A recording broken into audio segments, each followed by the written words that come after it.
Hi everyone, I'm Katrina Walser from Oliphant Cat, and I'm a knitting teacher and designer based in Sydney in Australia. And welcome to my monthly podcast on the needles.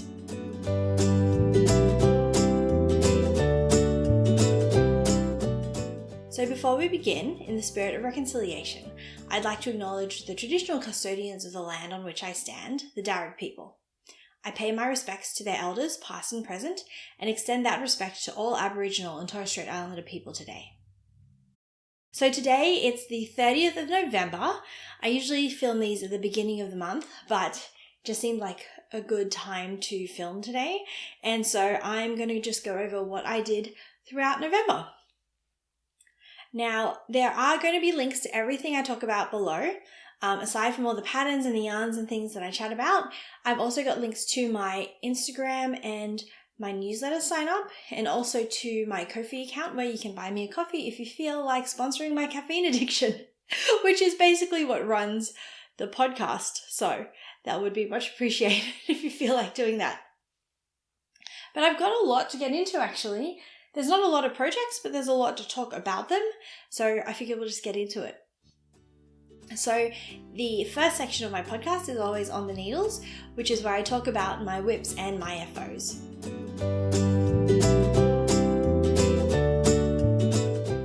So usually for this, I would go through the FOs and then the whips, but it made a bit more sense to talk about things chronologically, just in terms of what I worked on through the month this time around. So I'm just going to do that. So the first FO that I have, which is the first project that I finished, is also what I'm wearing. This is my Ayami cardigan by Isabel Kramer. And oh my gosh, it's so good, guys. I love it. So if you were here last month, this was one of my whips and I said that I was almost done with it. So I think when I last spoke to you all, it was up to about here-ish. And so this is what the bottom of the cardigan looks like. Now, in some somewhat depressing news, even though it's November, which is meant to be spring, I've gotten quite a bit of wear out of this still. But thankfully, it is heating up properly now, just in time for summer. So hopefully this is the last time I'll be wearing this until about March. It's pretty much too hot to wear today. So if you see me starting to get a little red, it's probably why.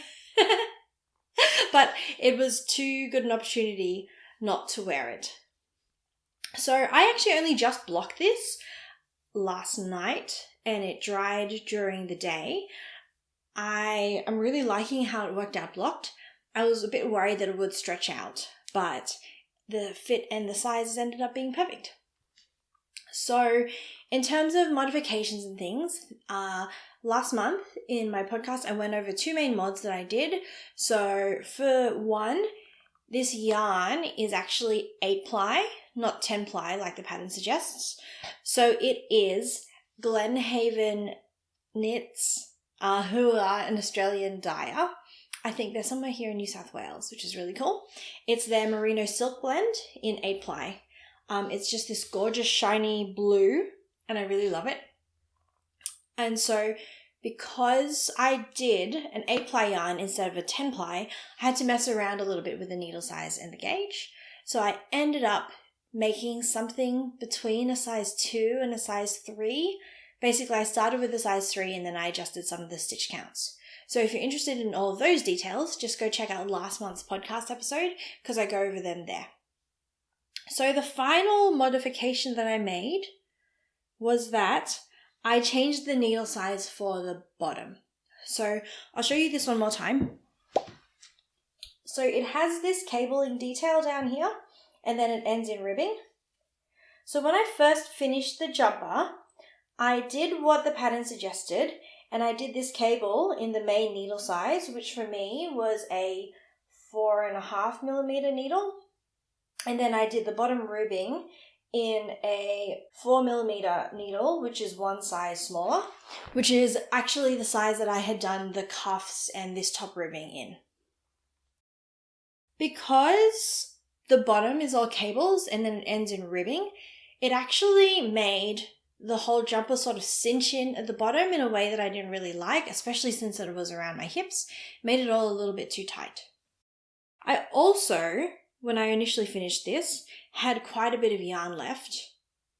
And so I figured what I would do was just rip it back, add some more stockinette just to have a bit more length because I wanted it to be longer anyway and I have the yarn, so why not?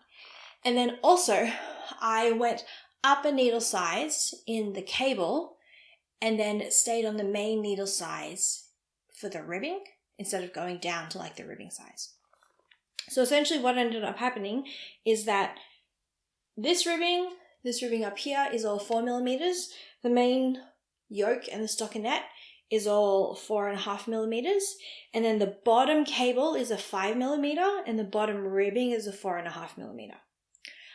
So that all worked out really well, I think. I like how it sits now. I'm really glad I added the length. And the amount of yarn that I had left was just right. So I used up almost all of the yarn that I had. I had 6 skeins, which is 600 grams. And in total, I ended up using 574 grams. I weighed the jumper. Which comes out to about 1,100 meters of yarn, 1,150 meters of yarn. So I only have a little bit left of the yarn, which is really good because it's nice not to have too many leftovers. So that's my ayami. I'm really loving it. I'm glad to have gotten a little bit of use out of it, and I'm very glad that it's warm enough that I can put it away now. So after the ayami, the next thing that I cast on was a shirt. So if you were here last month, I was talking about how I was tossing up between casting on either a shirt or a shawl. So the shawl is called shakur. I'm going to be butchering that, I know. But it's this beautiful mohair and garter sock yarn paneled. It's hard to explain. I'll put a picture up of it. And I was considering knitting that, but then I decided what I'm going to do with that actually is that I really want to enter it in the Easter show. So for those of you who aren't from Sydney, the Easter show is our big agricultural show that happens, surprisingly enough, around Easter. And one of the exhibitions that they have every year is a arts and crafts fair. So essentially people can submit their work from the last year to be judged, and it's a show. So there are entries and prizes and things. I don't think you win anything monetarily, but it just sounded like fun to enter because I've been wanting to enter for a while. And I figured that between the yarn that I've picked out and the pattern itself, it could be a good one to enter. But I am waiting for them to open up the entries because they are going to release the details of what you actually have to do to enter in early December. So I figured I wouldn't cast on until I have a bit more info about what I should be doing, just in case there's something specific I need to do to plan out the knit before I start it. So all that being said, I decided to cast the shirt on first. Now, the thing with this shirt is that I mentioned what the pattern was last month, and then I had a couple of people reach out and tell me that the designer is having some issues that I might want to look into. So thank you very much to Ira and to Leela for alerting me to that. I do sort of wish that I had looked into it before I bought the pattern because I've got the pattern now. But if you're curious about what I'm even talking about, I will link the project in my Ravelry page to what the pattern is, just because that can be helpful for people who are making it to get information about mods and things like that. But I am not going to talk about who this designer is on my social media or on my YouTube or anything. If you do decide to look them up and want to maybe make the pattern, I would suggest you Google their name before you start knitting and purchasing things from them, just so you can make a decision about whether that is someone you want to support. Okay, that's all I'm going to say about that. So here is the shirt. The yarn I am very happy to talk about. So this is Sadness Garn Tin Line. And yes, the label is on the ball. No, I'm not a crazy person. I do take the labels off of my balls before I knit from them. But I only just started this ball, so I figured it would be easiest to show you the label if I put it back on the ball. So it is a mix of, I've got to flip this, sorry, cotton, viscose, and linen. It is I think it's technically a 4-ply, but to be honest, it knits up more like a 3-ply. So light fingering weight for my friends in America.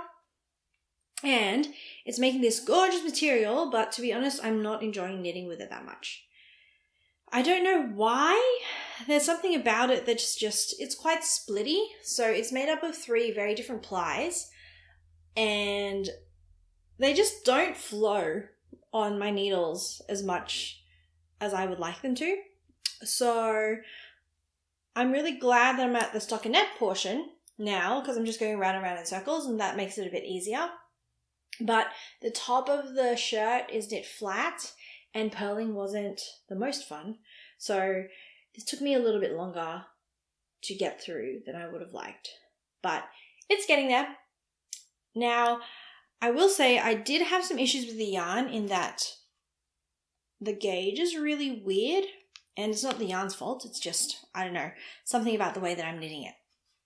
So the shirt calls for a stockinette gauge of 28 stitches to 36 rows, and I'm getting 24.5 stitches to 42 rows, which is really, really, really off.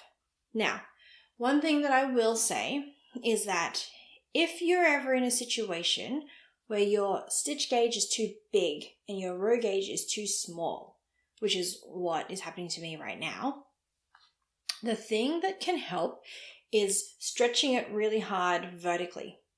So the thing with fabric is that when you stretch it vertically, it shrinks horizontally.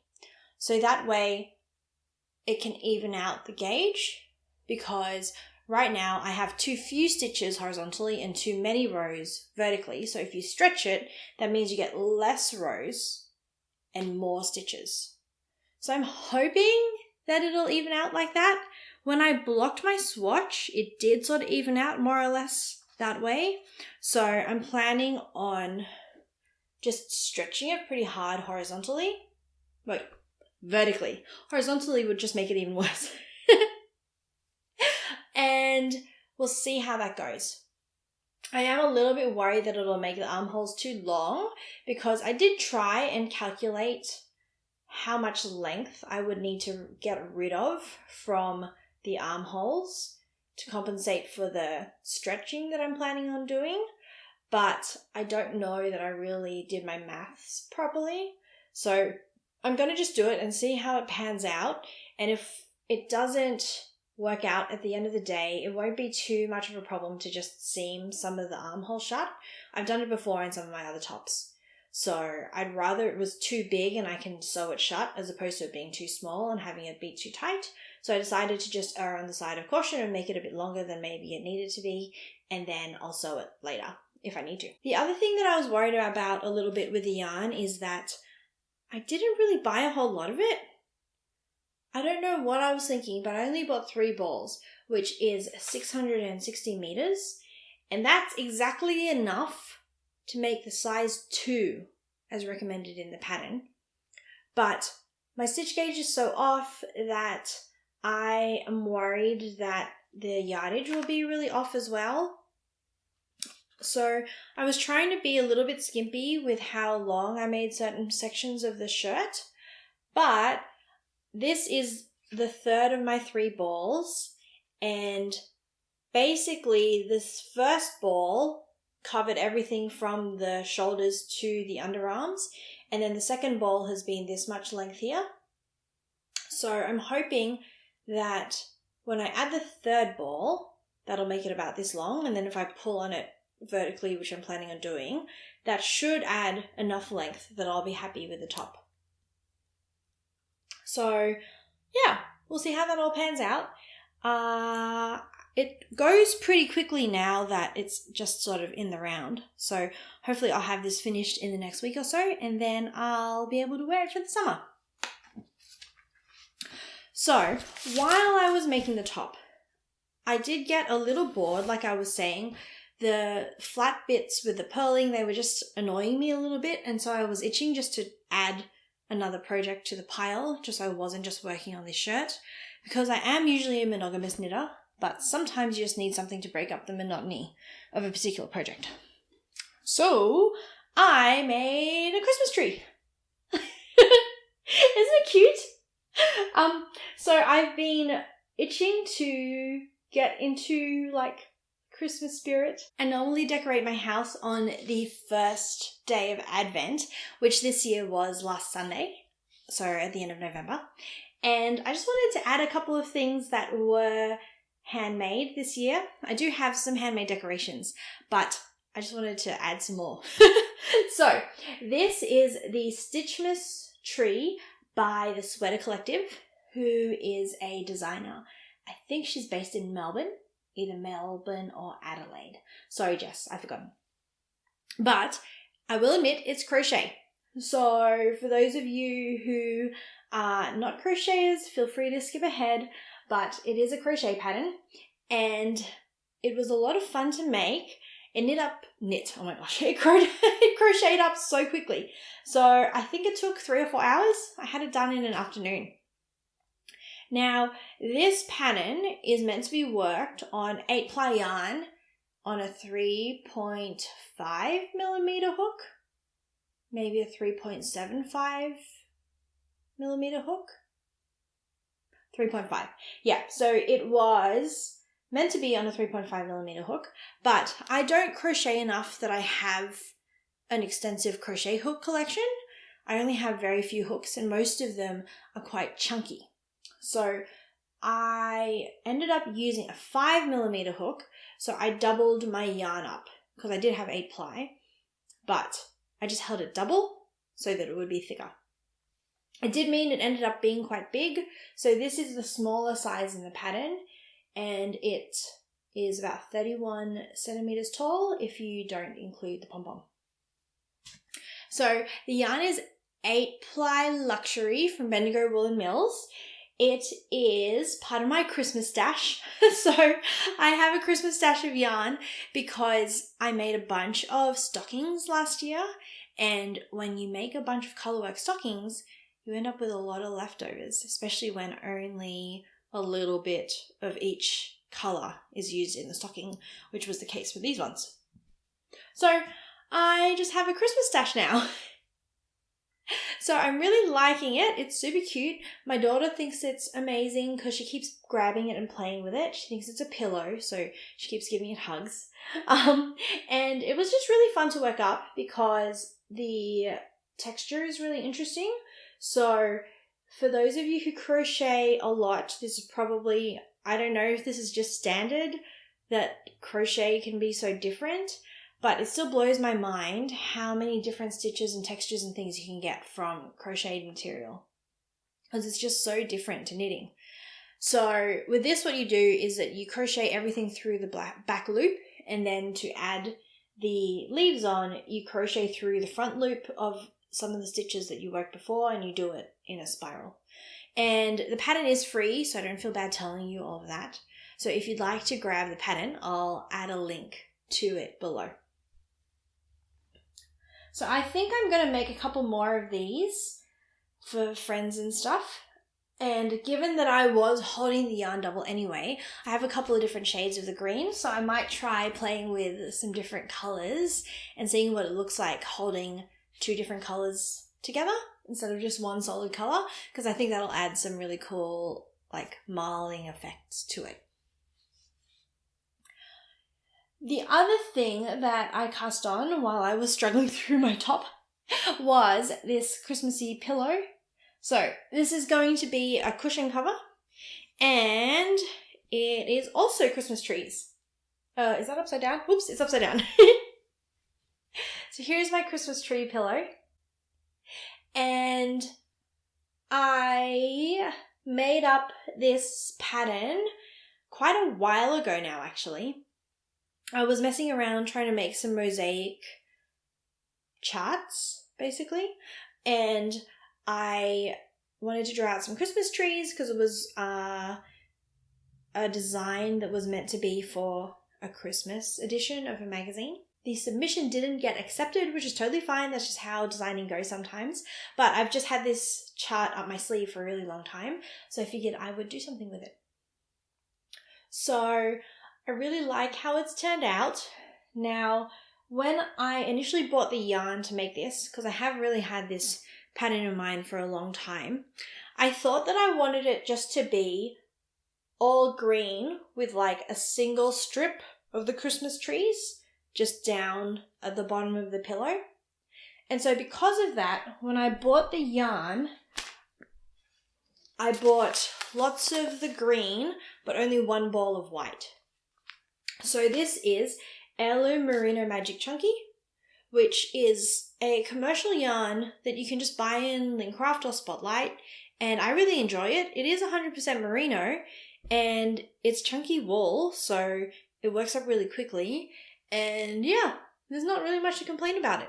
I have some other cushions that I've made in it, and so that's worked out nicely. Like, they've held up and stuff. There's nothing wrong with them. So I figured I would make the Christmas pillow out of this. But because I only had one ball of the white, and I decided I wanted to make the Christmas tree pattern be all over instead of being a single strip of it, I ended up going stash diving, and I found a cream coloured yarn that I have. This is once again 8 ply luxury from Bendigo Woolen Mills. I just held it double and it's worked out really well. So I would call this a 12 or a 14 ply, and this is an 8 ply. So when you doubled it up, it's ended up being about the same, which is really nice. So that's my Christmas tree pillow. I clearly haven't done the back yet. So initially I was thinking I wanted to just sew a simple back onto it using my sewing machine, but I went looking through my fabric and I don't have a colour that I really like, or like a fabric that I really like to put on the back of the pillow. So I'm just going to knit a plain stockinette square in the green because I have enough of it, and then I'll just seam them together with my crochet hooks. The pattern is currently just a chart, but if you're a mosaic knitter, or if you'd like to learn how to do mosaic knitting, this would be a really fun pattern to try it on. So I do have some tutorials on how to do mosaic knitting, and I'll link to them up here. And if you'd like the chart, just let me know and I'll figure out how to get that online.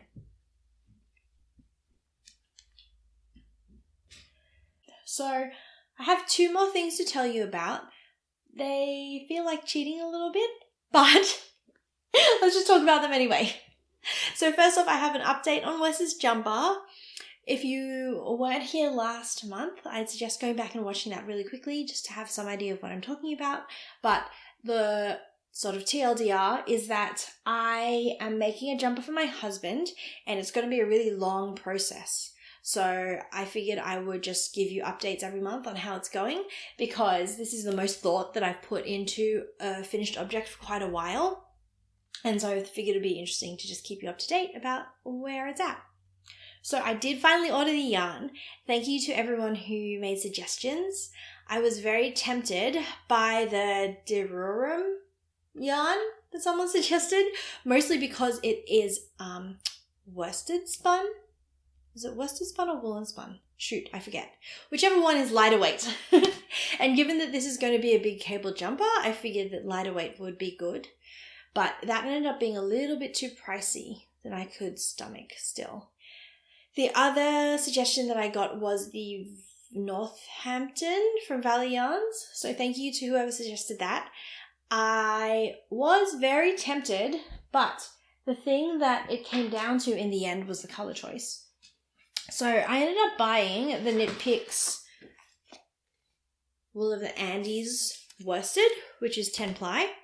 And the reason that I went with that in the end is that I have this book that Knit Picks sent me, and it's a catalogue of all of their yarn. So it's called the Complete Yarn Guide. It's a catalogue of all of their yarns, and they have a sample of basically every colorway that they have for that yarn. And the thing with this is that it is meant to be color correct. So the swatches and the yarns that they show are actually true to life, which is not always true with computer screens. So often when you're looking at a yarn on a computer screen, it can be difficult to tell if the color is exactly what you're going to get in person, just because different screens present things differently and different pictures present things differently. And so aside from having a shade card, I feel like this is probably the next best thing.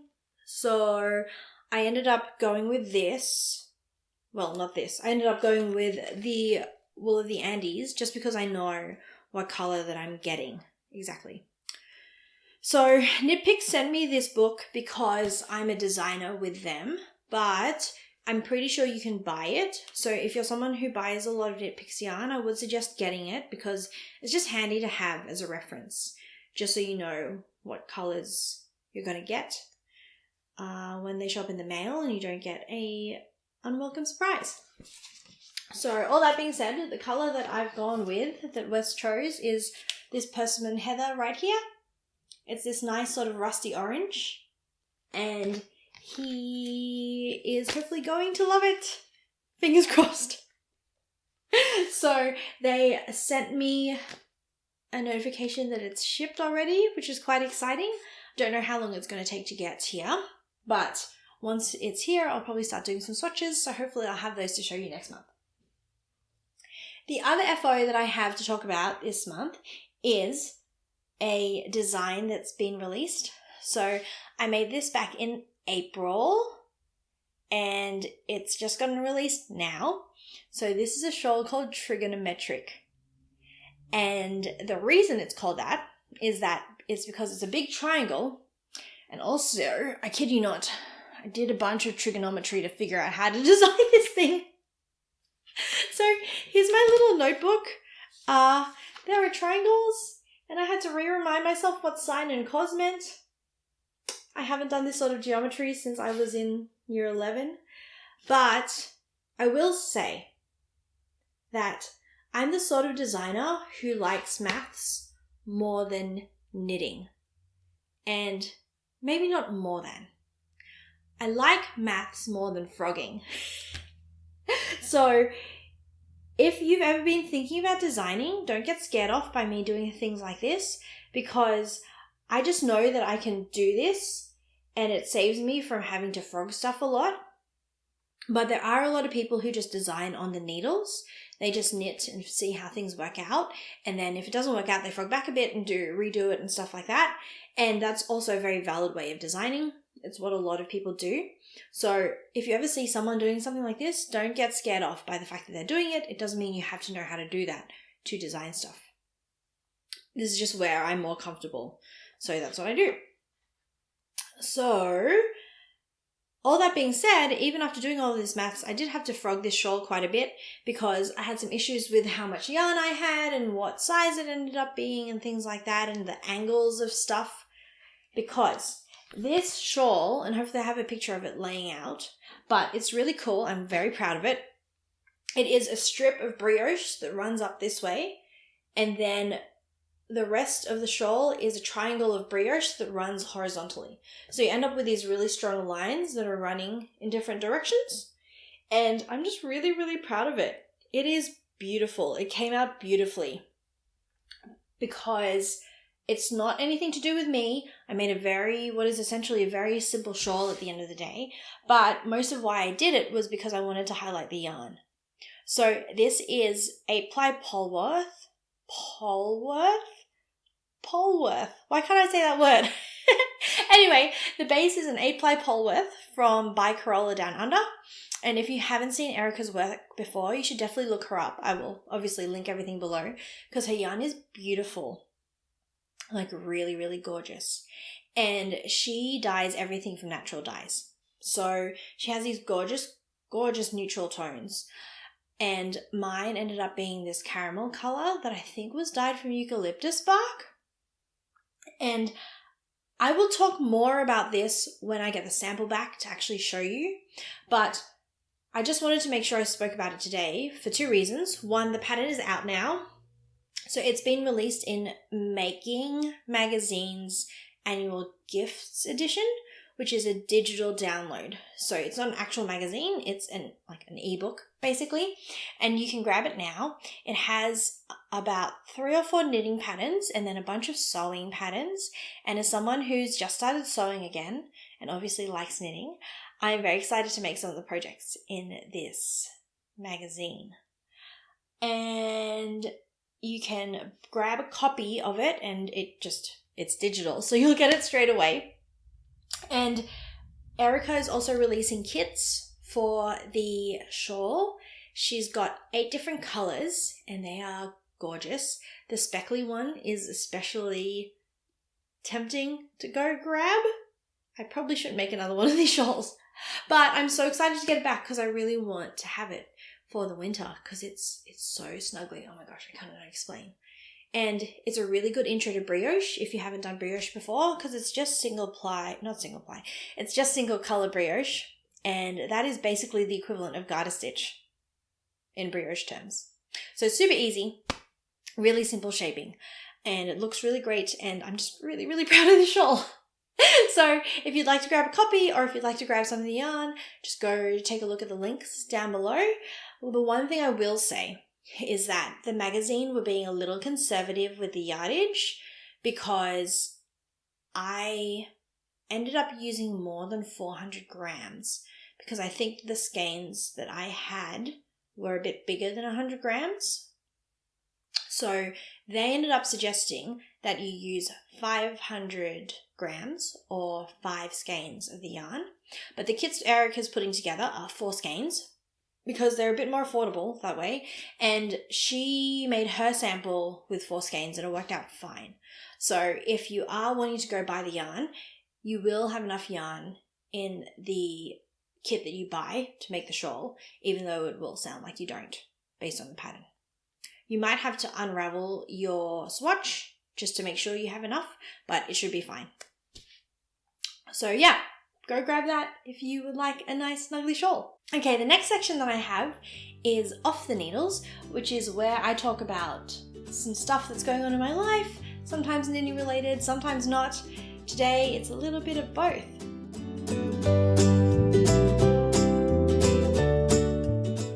Okay, so the big life update that I have is that I got a new job. Now, why do you all care? Well, quite a few reasons. Oh, this is so funny. I didn't think I'd be getting emotional talking about this. So Oliphant Cat started as a side hustle back in 2016, and it's taken a lot of different forms over the years. I started out making actual knitted items, and then I got more into designing, and then I got into tech editing, and I got into teaching, and just all sorts of different things. Now, it was sort of steadily growing as a little side project, and it was going well enough that when I moved back from New York to Sydney, I decided to try doing it full time. And I have wanted to do knitting stuff full time and start a business basically since I graduated from university. So it's been a really long-held dream of mine. So much so that pretty much since I started working, I've put some amount of money from my paycheck into a savings account to have like a seed fund for whenever I started my business. So that's like, I have actually seriously been thinking about it for a really long time. So I was very lucky, and I will say lucky, to be in a position at the start of 2020 to actually try this full time. And the reason that I say lucky is that it's not an easy job to have, and I do not think that I could have done it if I didn't have another source of income, by which I mean my husband. So it is a tough gig, and it's not entirely lucrative, but it's been really rewarding, and so I'm really glad that I got a chance to do it.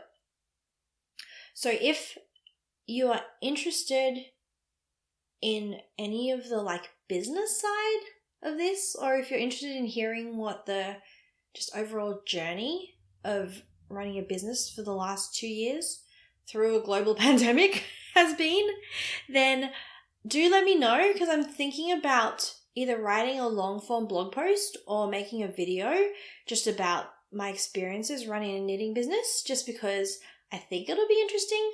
I'd like to do it at least for myself just to reflect on stuff, But if you think that would be interesting, then I'll probably try and clean it up and produce it as some form of content, as opposed to just writing myself a journal entry. But all that being said, I was offered a job in the middle of the year that was a little bit too hard to say no to. So my friend Michelle, who is, I don't even know how to explain what Michelle does. She is a knitter extraordinaire and a designer and a blogger and all sorts of things. She's basically what my business wanted to be when I grew up. She runs the blog called Stitch and Hustle, and she also runs Stitch Up events, which is a set of in-person events over in the States. So there's a Stitch Up New York and a Stitch Up Chicago. I think those are the two main ones. I'm not sure if there's other branches of Stitch Up. But anyway, Michelle decided to start a tech company that is focused on the knitting space. So GoSadie is what we're working on. It is a tool for designers to manage their patterns. So if you are a designer and you're really frustrated with the fact that your patterns have to get listed on Ravelry and Etsy and your website and all wherever else it is that you sell, then come check us out. I'll put a link down below to where you can find GoSadie. You can sign up to our mailing list so you can be on the list of people who will be beta testers, basically, when we start rolling the app out. But it is an app or a website for people to manage their patterns. And Michelle asked me if I wanted to come be a tech consultant, and that eventually grew into being the CTO, which is really exciting because it's just really cool that I found something where I can do my engineering and like use my software background, but it's also in the knitting space. And so it was a little bit too hard to say no to. So I'll be starting full-time on GoSadie in January, and I'm spending the next month or so just wrapping up some of the work that I had with Oliphant and figuring out where to go with that. It did start life as a side hustle, so it can go back to being a side hustle, but I still need to figure out which parts I want to keep going with and which parts that I want to roll off of, because obviously I won't have as much time to work on it as I did when I was working on it full time. So I'm really proud of where I got to with Oliphant. I think I got pretty far in 2 years. I didn't explode like you would sort of hope that you would. I knew I wasn't going to be the next Andrea Mowry, but just based on what I did build, I'm quite proud of myself. And so I am still thinking through what I want to do with it. And I will say that one of the things that I'm trying to figure out what to do with is this YouTube channel. So if you've been here for a while, for like a long, long time, you'll know that I didn't even used to have a podcast. The original content on here was essentially teaching material. I used to make videos that were tutorials on stitches and techniques, and also just sort of longer form video essays on a topic to do with knitting. So I'm trying to figure out if I want to keep doing that again, or if I want to go back to doing that again, or if I want to keep doing this, just having a podcast, or if I want to have videos at all. I don't know. It's all still up in the air. So one thing I would ask as a favor from you all is that if you do still really enjoy these videos, or if you'd even just be sad to see the podcast go away, please just leave me a comment.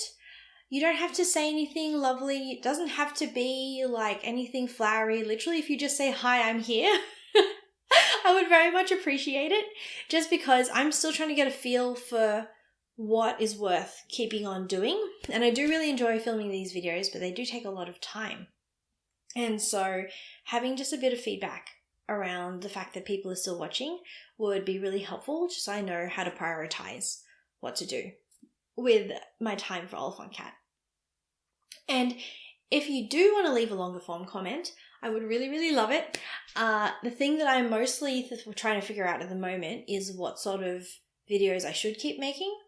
So if you have any opinions on that, if you want to just see the podcast keep going, or if you want to go back to seeing video tutorials or teaching stuff, then do let me know, because I am going to stop teaching in person, so I'll probably still want some sort of outlet for teaching, and this is probably the best platform for that at the moment. So if you'd be interested in seeing that, then I might start doing that again as well. So yeah, just shoot me a comment and say hi, really. It'd just be nice to hear from people, just to know that I'm not just talking into the camera and no one else. So it's all very exciting, and apparently I'm really bad at life transitions. Wes tells me that I get too stressed out whenever I have a life transition, and probably a little, maybe not too stressed out. I get a lot more unsure than I probably should get. So I am very excited. It's just a big change. And I do want to take the opportunity to say thank you to everyone. I'm not going anywhere. I'm not shutting everything down. I just want to take the opportunity to say thanks. It's been really great having all of your support, and I know a bunch of you are here from Instagram. So thank you so much for all your support over there. It's been so nice having a virtual cheer squad and a real life one whenever I see people in real life, which I do really get to sometimes now. I've gotten to meet a bunch of you in real life, and so it's been amazing getting to know you all, and thank you so much for all of your support. And I'm looking forward to seeing where this goes. So let me know where you want to see it go. So the last section of my podcast is up next, which is where I talk about what is happening in the next month.